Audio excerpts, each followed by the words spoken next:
Hi friends, this is Nandini. Welcome to my channel Cook with Akhil. இன்னைக்கு நம்ம சேனல்ல பன்னீர் மசாலா எப்படி பண்றதுன்னு தான் பார்க்க போறோம். வாங்க வீடியோக்குள்ள போலாம்.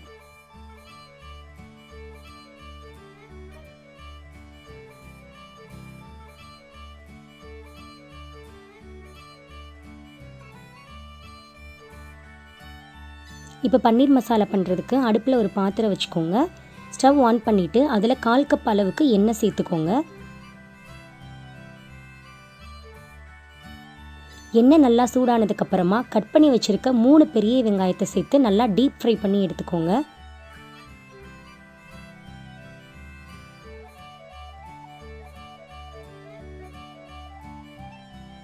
வெங்காயம் நல்லா ப்ரௌன் கலர்ல வர வரைக்கும் நம்ம பொரிச்சு எடுத்துக்கணும்.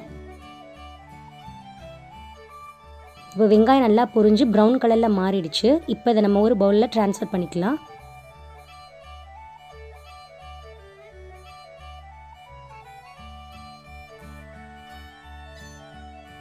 இப்போ அதே எண்ணெயில் 2 இன்ச் அளவுக்கு இஞ்சியும் 10 பல் பூண்டையும் சேர்த்து நம்ம நல்லா ஃப்ரை பண்ணி எடுத்துக்கலாம்.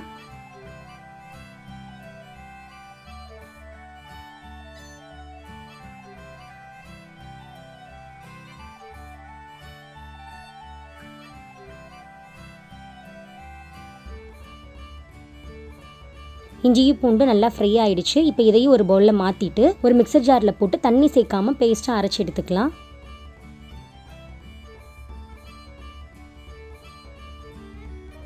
இப்போ பேஸ்ட்டாக அரைச்சி எடுத்தாச்சு.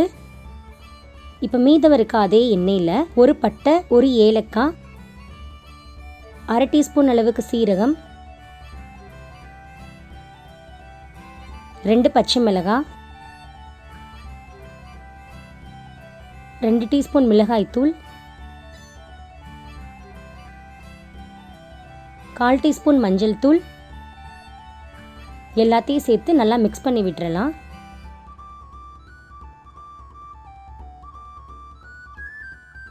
இப்போ 2 பச்சை தக்காளியை பேஸ்ட்டாக அரைச்சி எடுத்து வச்சுருக்கேன். அதையும் இப்போ நான் அதில் சேர்த்துக்கிறேன். இது சேர்த்ததுக்கு அப்புறமா தக்காளியோட பச்சை வாசனை போகிற வரைக்கும் நம்ம நல்லா மிக்ஸ் பண்ணி விட்டுறலாம்.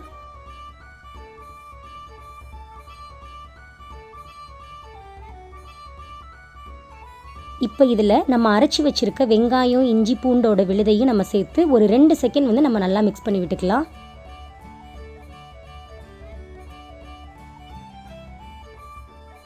ஒரு 2 செகண்ட் நம்ம நல்லா மிக்ஸ் பண்ணி விட்டதுக்கு அப்புறமா 1/2 டீஸ்பூன் அளவுக்கு சீரகத்தூள்,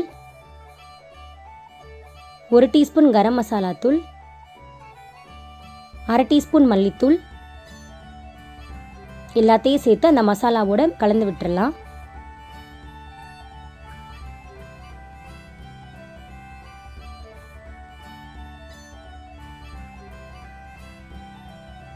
இப்போ கிரேவிக்கு தேவையான அளவு உப்பு சேர்த்து நல்லா மிக்ஸ் பண்ணி விட்டுக்கோங்க.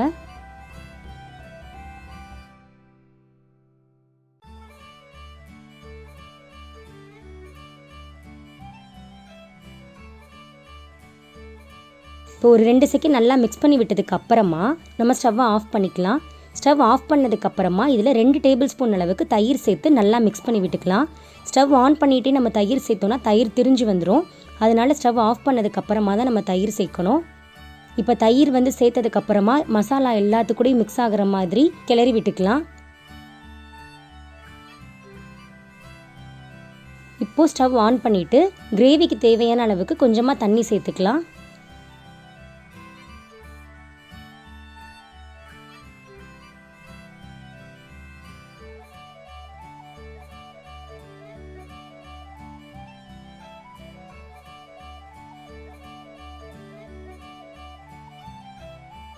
இப்போ தண்ணி சேர்த்ததுக்கு அப்புறமா லைட்டாக கொதிக்க ஆரம்பிக்கும் போது இதில் நான் கட் பண்ணி வச்சுருக்க 200 கிராம் பன்னீரை நான் இதில் சேர்த்துக்கிறேன். நீங்கள் பன்னீரை எண்ணெயில் நல்லா பொரிச்சு கூட நீங்கள் சேர்த்துக்கலாம். நான் இன்றைக்கி டேரெக்டாக தான் சேர்த்துருக்கேன்.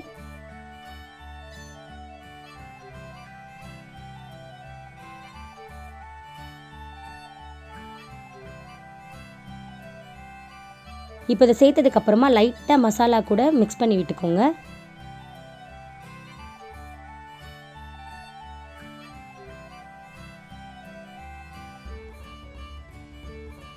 இப்போ ஒரு 2 செகண்ட் ஆனதுக்கு அப்புறமா மூடி போட்டு மூடிட்டு ஒரு 5 நிமிஷம் லோ ஃப்ளேம்லேயே வச்சு நம்ம அதை குக் பண்ணி எடுத்துக்கலாம்.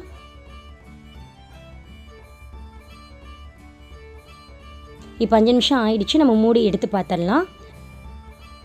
பன்னீர் வந்து மசாலா கூட மிக்ஸ் ஆகி நல்லா வெந்து வந்திருக்கு. இப்போ நீங்கள் ஸ்டவ் ஆஃப் பண்ணிடுங்க.